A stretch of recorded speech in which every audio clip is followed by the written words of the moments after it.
Olá, meus irmãos, mais uma vez nós iremos falar da palavra de Deus. E eu tenho uma pergunta para fazer para você. Quem é Jesus? Eu queria que no final dessa ministração que você vai ouvir, colocasse nos comentários quem é Jesus para você. Fique comigo que nos próximos segundos nós iremos aprender juntos quem é Ele. Amém?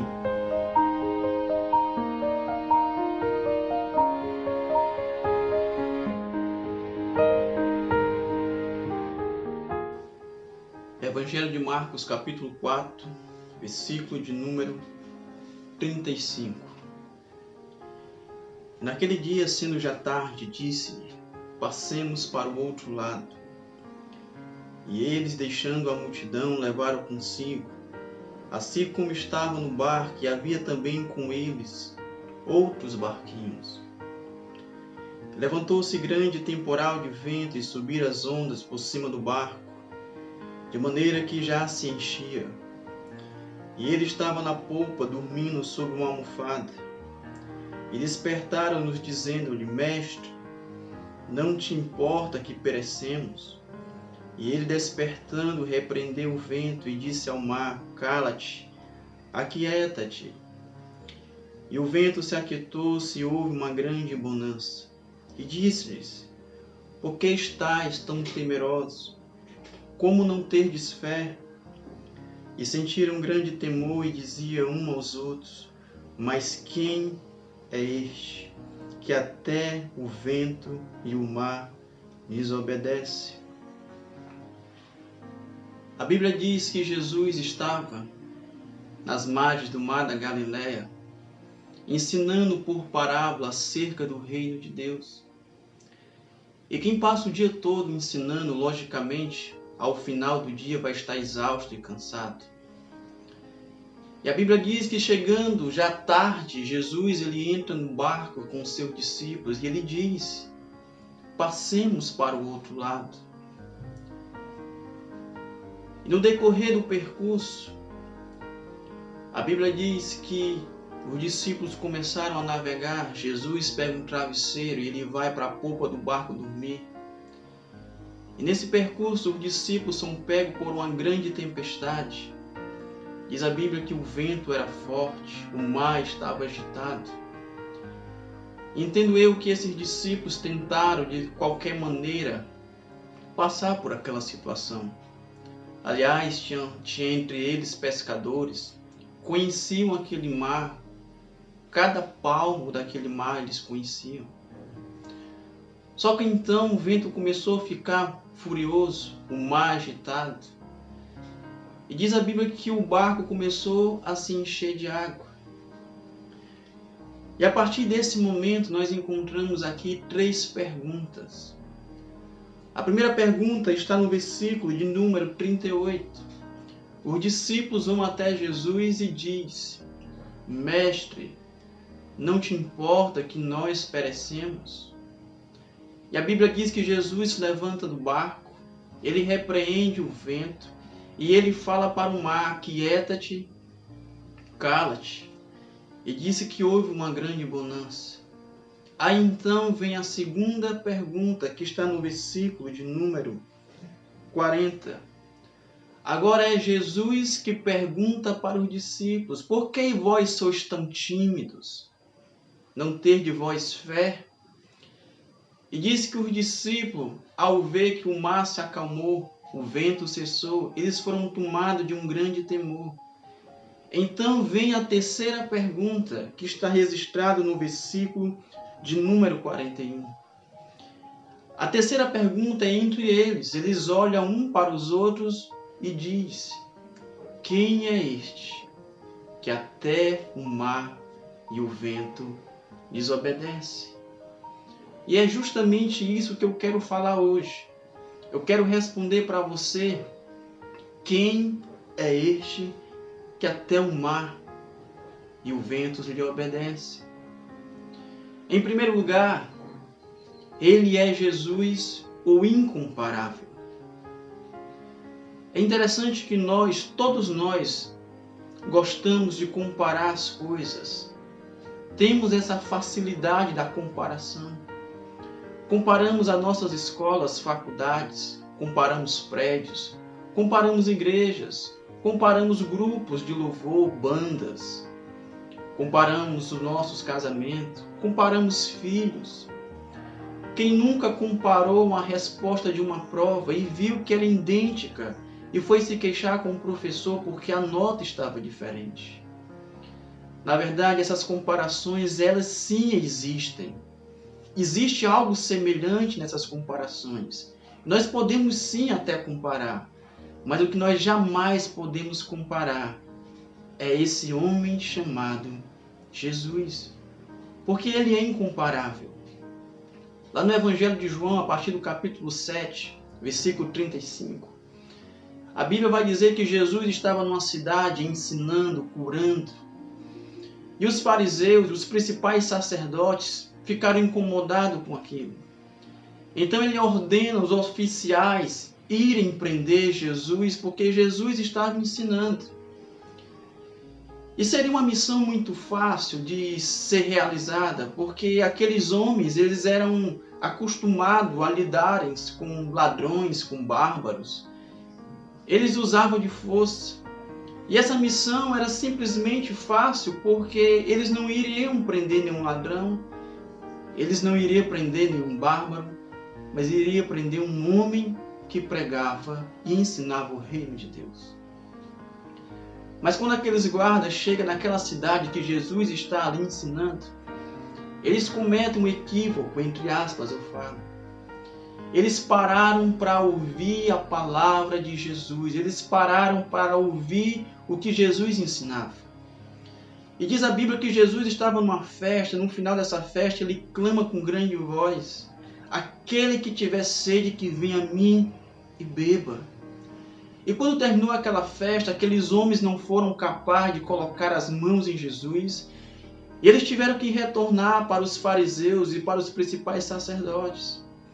E quando os fariseus e os sacerdotes avistam ele, aqueles oficiais, e viram que eles foram sem a presença de Jesus, eles perguntaram: por que vocês não trouxeram ele? E eles responderam com as seguintes palavras: ninguém jamais falou como ele. Ou seja, Jesus ele é incomparável. Aqueles homens não foram capazes de prender Jesus porque simplesmente a palavra que saía da boca dele mexeu com o coração deles. E a resposta que eles deram, ninguém jamais falou como ele, porque Jesus ele é incomparável. Jesus ele é o Messias, ele é o Filho do Homem. E esse equilíbrio ele mostra como ninguém jamais é capaz de mostrar. Porque como gente ele teve sede, mas como Messias, ele transformou a água em vinho. Como gente, ele teve fome, mas como Messias, ele foi servido por um anjo. E em outra situação, ele multiplicou pães e peixe, alimentou uma multidão. Como gente, ele se cansa, ele dorme num barco em meio a uma tempestade. Mas como Messias, ele se levanta, ele repreende a força do vento e ele ordena que o mar se aquiete e houve ali uma grande bonança. Como gente, ele se deixa se esbofetear, ele deixa se cuspir, ele se deixa se escarnecer. Mas como Messias, ele diz: Pai, perdoa, porque eles não sabem o que fazem. Como gente, ele se entrega espontaneamente para morrer numa cruz por mim e por você. E como Messias, ele ressurge ao terceiro dia gloriosamente. Esse é Jesus, o incomparável. Se você for no túmulo de qualquer pessoa, você vai encontrar a data que ele nasceu e a data que ele morreu. Mas se você for no túmulo de Jesus, você vai encontrar uma frase: ele não está aqui, ele ressuscitou. Esse é Jesus. Quem é este que até o mar e o vento lhe obedecem? Em segundo lugar, Jesus é o Todo-Poderoso. No livro de Colossenses, capítulo 1, versículo 16 e 17, vai dizer: porque nele foram criadas todas as coisas, que há nos céus e na terra, seja visíveis ou invisíveis, sejam tronos, sejam dominações, sejam principados ou sejam potestades. Tudo foi criado por Ele e para Ele. E Ele é antes de todas as coisas, e todas as coisas subsistem por Ele. Ele é o dono de tudo. Ele é a razão de tudo. Ele está no controle absoluto de tudo. No livro de Apocalipse vai dizer que Ele é aquele que na sua cabeça tem muitos diademas, que os seus olhos são como chamas de fogo, e que o seu rosto brilha como o sol do meio-dia, e que Ele está vestido de um linho puro, fino e branco. Ele tem um cinturão de ouro e os seus pés são como latão reluzente. E na sua coxa está escrita: Rei dos reis e Senhores dos senhores. Ele é o Todo-Poderoso. Ele tem poder absoluto sobre todas as coisas. Ele teve poder sobre a força da natureza. A Bíblia descreve, como a gente leu no texto, os discípulos estavam em apuros. Os discípulos estavam ali com medo porque o vento era contrário, a tempestade assolava o navio. Mas ele ordenou com o poder da sua voz que o mar se aquietasse e houve uma grande bonança. Ele tem poder sobre as enfermidades. Ele fez cego ver. Ele fez paralítico andar. Ele fez surdo ouvir. Ele fez mudo falar. Ele tem poder sobre a morte. Existe uma cultura em Israel que eles acreditam que se uma pessoa morre, tem até o terceiro dia para que Deus use uma pessoa, por intermédio de alguém, essa pessoa venha ser ressuscitada. Eles acreditam até o terceiro dia. No quarto dia é impossível. Somente o próprio Deus se descesse e ressuscitasse aquela pessoa. Assim eles acreditavam. E Jesus contraria todos, porque ele chega no túmulo de Lázaro no quarto dia. E ele grita com grande voz: Lázaro, vem para fora. E a Bíblia diz que Lázaro foi ressuscitado no quarto dia, porque ele tem poder absoluto sobre todas as coisas. Ele é o centro, ele é a razão de tudo. Quem é este que até o mar e o vento lhe obedecem?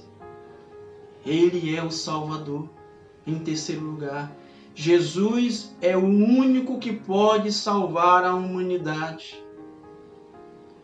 No livro de Atos, capítulo 4, versículo 12, vai dizer: E em nenhum outro há salvação, porque debaixo do céu nenhum outro nome há, dado entre os homens pela qual devemos ser salvos. Ele é o Salvador. Mas é interessante que ao longo da história, já apareceu muitas pessoas dando uma de Deus, deixando os seus ensinamentos.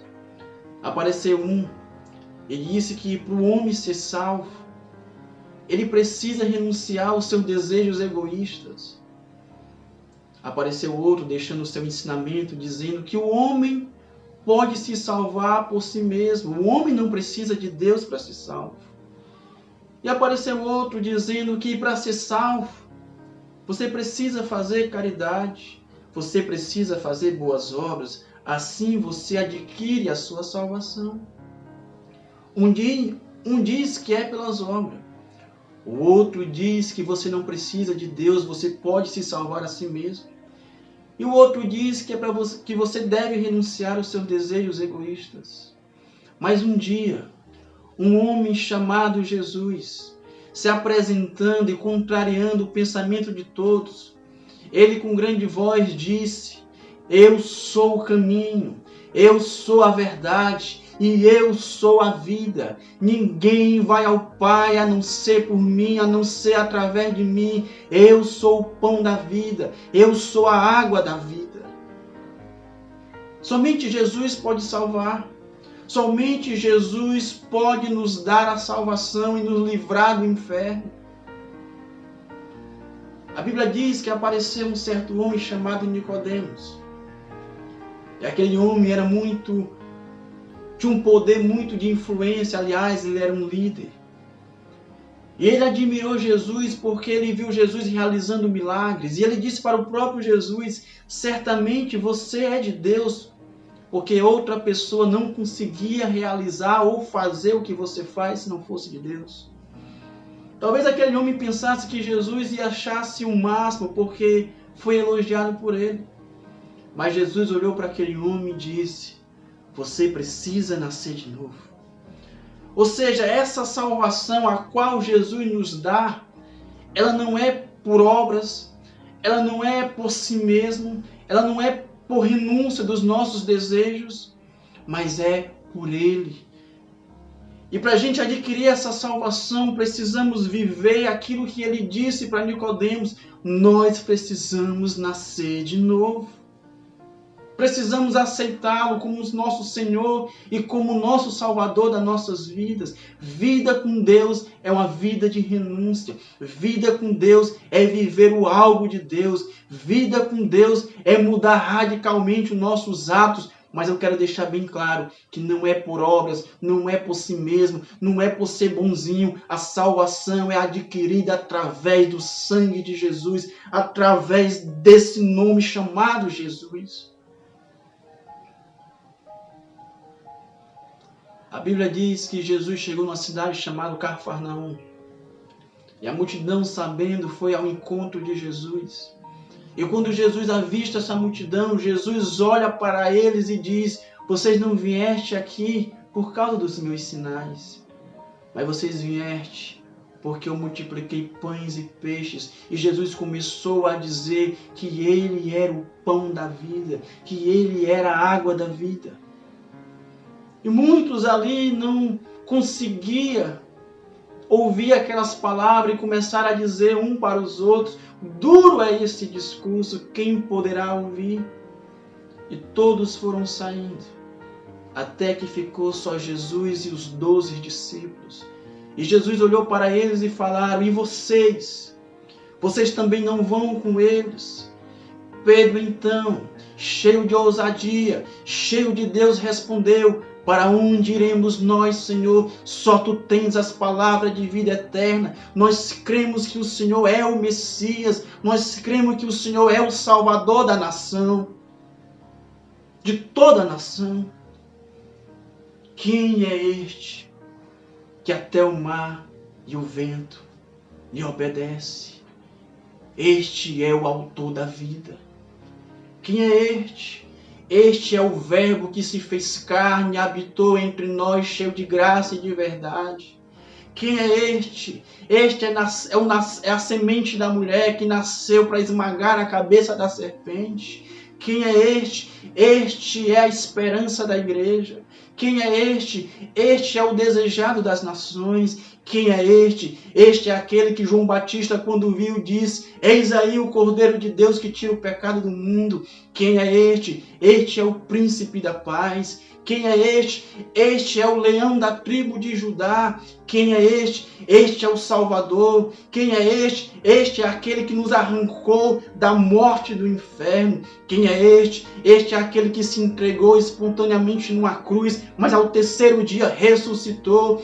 Quem é este? Este é aquele que está nos céus, assentado ao lado de Deus, sendo adorado 24 horas pelos anjos, dizendo: Santo, Santo, Santo é o Senhor. Quem é este? Este é o princípio de tudo. Quem é este? Este é o Salvador de tudo. Quem é este? Esse é Jesus. E você precisa entregar-se a Ele. Você precisa reconhecer que Ele é o teu Salvador. Você precisa confessar a Ele. E você precisa se render-se a Ele. Porque Ele te chama pelo teu nome. Ele está esperando você. Porque Ele é o nosso maior bem. Ele é a nossa maior esperança. Que essa palavra, ela possa mudar a tua vida.